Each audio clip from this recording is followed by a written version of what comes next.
Hello guys, welcome. So spiritual reading tayo ngayon. So tingnan natin kung kaninong energy to. So be open-minded po, hindi po halos lahat makaresonate. Thank you nga po pala sa mga nagsusubscribe, sa mga bumabalik. Marami pong salamat. Give me the message.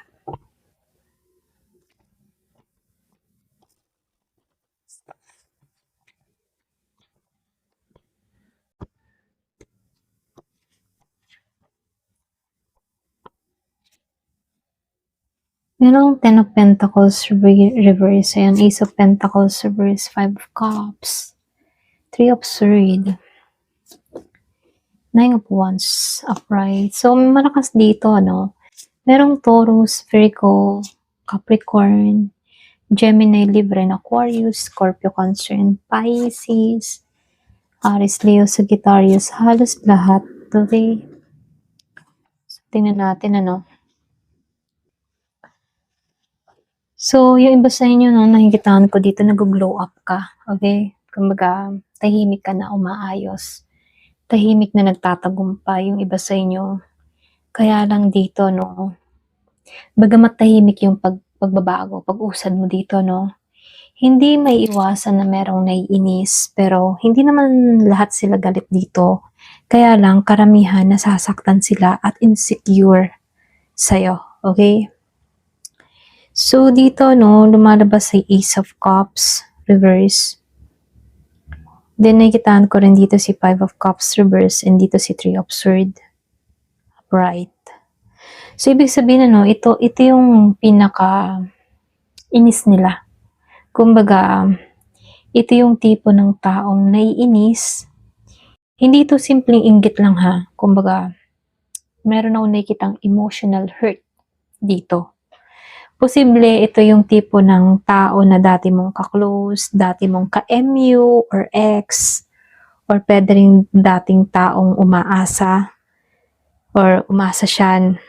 Yung parang umasa na siya yung aangat kaysa sa'yo. Mga ganun ano. Yung mga tipo na siya yung mas uusad or siya yung magtatagumpay kaysa sa'yo. Ganon. Kaya lang dito, no, nasaktan to kasi habang ito'y nag-heal, ikaw, tuloy-tuloy kasi yung pag-angat mo dito. Yung iba sa inyo. So, nakikitaan ko dito sa Ten of Pentacles reverse dito. And then, nakikitaan ko dito sa Five of Pentacles, ano, insecurity yung status ng energy ng tao na to. Pwedeng insecure siya sa pera mo, sa stability mo, maaaring mas stable ka ngayon kaysa sa kanya. Mas buo yung support system mo ngayon, mas merong blessing na dumarating sa buhay mo, mas secure yung future mo. Okay? Pakaramdam ng tao na to, pakaramdam niya dito kasi naiwan mo siya eh. Ganon, or naiwan siya, samantalang ikaw umaangat dito. Pero nakikitaan ko dito, no, lumabas itong si Page of Swords reverse. And then dito si Queen of Swords upright, ano. Ito yung clue kung sino tong taong ito. Kumbaga, tahimik stalker to. Yung iba sa inyo nakabantay to sa social media mo. Mapa TikTok, Facebook, Instagram. Nakabantay talaga siya ha. Okay? Marami siyang tanong dito, no? Parang maraming tanong, pero hindi direktang maitanong sa'yo. Parang maraming tanong sa isip niya. Pwedeng, saan galing yung pera niya? Bakit siya nagtatagumpay? Anong trabaho niya? Bakit ganon? Ganon, okay? So, nakikita ko dito, marami tong tanong eh. Pero hindi niya may direct na itanong sa'yo. Yung may tanong dito, bakit nagbago ang buhay niya? Anong ginagawa niya? Okay? So, dito, si Queen of Swords dito, no? Ito yung tipo ng tao na babaeng matalino, may pagka-prangka siya dito, medyo cold.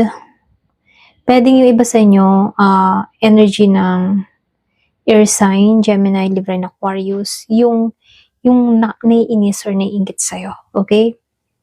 Someone to na matapang magsalita, pero ngayon tikom ang bibig, or ngayon tahimik.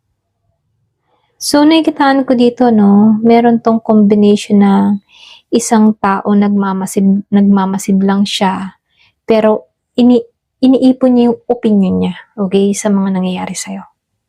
Marami siyang opinion or marami siyang tanong sa kanyang sarili dito. So, dito, no, nakikitaan ko rin dito, itong si Nine of Wands, okay? Si Nine of Wands, dito si Two of Pentacles. Siya yung klase ng tao na very defensive, nag-a-adjust pa to ngayon sa sitwasyon, ha? Excuse me. Yung bang tipong hindi niya alam kung lalapit ba siya sa'yo or lalayo na lang, ganyan. Very conflicted yung energy ng taong ito. So, nakikitaan ko rin dito si Ace of Pentacles. And then, si King of Pentacles dito, no? Okay? Kumbaga, nakikitaan ko dito, ito naman yung energy mo eh. Okay? Si Ace of Pentacles dito. And then, si King of Pentacles dito. Merong mga bagong opportunity na dumarating sa'yo. Pwedeng yung growth mo stable. At yung iba sa inyo, nag-glow ka, ha? Okay? Hindi pilit yung glow up mo, ha? Pwedeng gumaganda ka, gumagwapo ka. Then, sinabayan pa dito ng the star. Bless yung energy mo, ha? Bless. Kahit may mga naiinggit, hindi ka matitinag. Kasi para talaga sa'yo to, itong blessing na to. So, nakikitaan ko lang din dito, si Six of Cups. Ito yung pinaka-important to, pasensya na utal ako. Ito yung pinaka-important dito, no? Kung sino to. Ito yung clue. Yung iba naman sa inyo, past connection mo na to. Pwedeng childhood friends, dating ka-close, o taong may history sa'yo. Okay?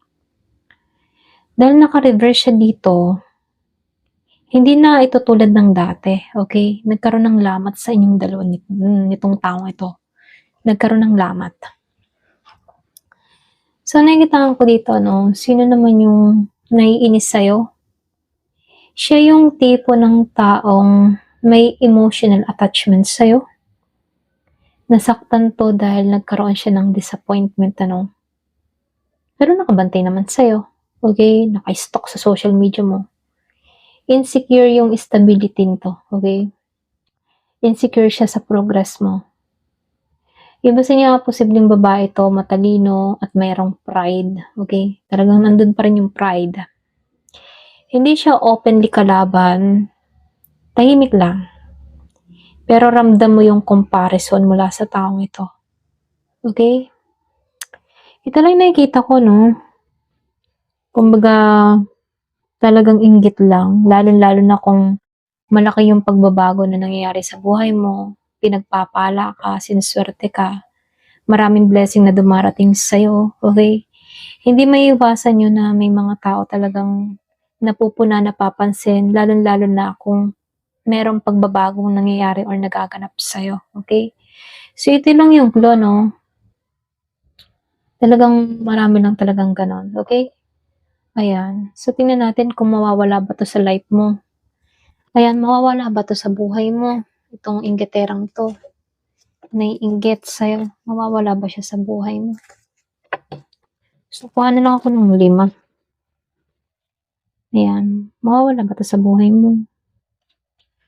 Kumbaga, titigil na ba siya? Ganyan.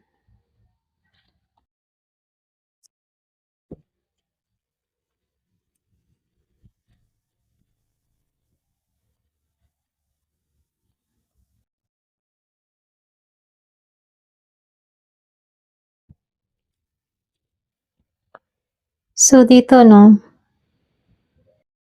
meron akong nakikitang pagbitaw, ano, meron ng matatapos dito.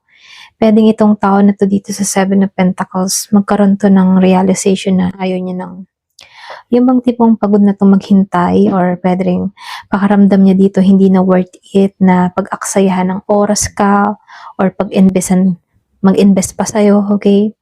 Kumbaga puwedeng mapapagod na lang din 'tong kai-stalk sa'yo, okay? So, dito sa Four of Wands, upright ano, ikaw kasi papunta ka sa, stable na pamumuhay ano. Matatagpuan mo dito yung kapayapaan, yung bagong circle mo 'no, bagong foundation. Habang ikaw ay nagse-settle sa mga mas maayos na energy, siya'y parang hindi kabilang doon ano. Kaya ikaw nakikitaan ko dito mas nagiging kang stable dito. So dito 'no, lumabas itong Page of Swords reverse. Nakikitaan ko lang dito 'no, merong tahimik na nagmamasid pero hindi naman tulad ng dati. Kumbaga mas less na yung curiosity, mas less na yung pakialam, ganyan. May pride pa rin na pumipigil sa taong ito. So nakikitaan ko lang din dito sa Ten of Swords upright, ito yung pinakamalakas na sign na merong matatapos na, okay? Kumbaga meron ditong final pero masakit, pero tapos na kasi yung cycle mo dito sa taong ito. Parang pinutol na ni tadhana, okay?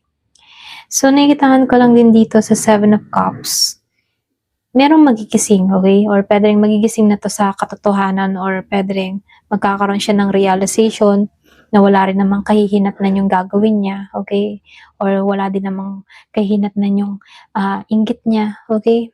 So, puwedeng tatanggapin na lang ng tao na 'to yung katotohanan.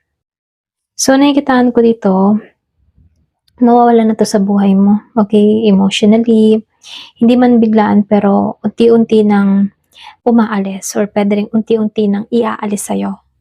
Kumbaga ito na yung pinaka-exit ng dramatic na taong ito, okay? Yung mga drama or mga ginagawa nito sa'yo, katapusan na yun, okay? Ito yung tahimik na, ayan, pasensya na utal ako 'no. Ito yung pinakatahimik na i-a-accept na lang ng tao na 'to na hanggang dito na lang, okay? Kumbaga, meron lang mga konting pride pero hindi na siya, kasing lala before ano.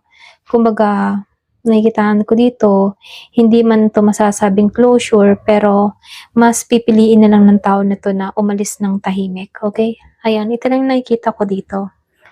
Ayan, hanggang dito na lamang po. Thank you for watching. Love and peace.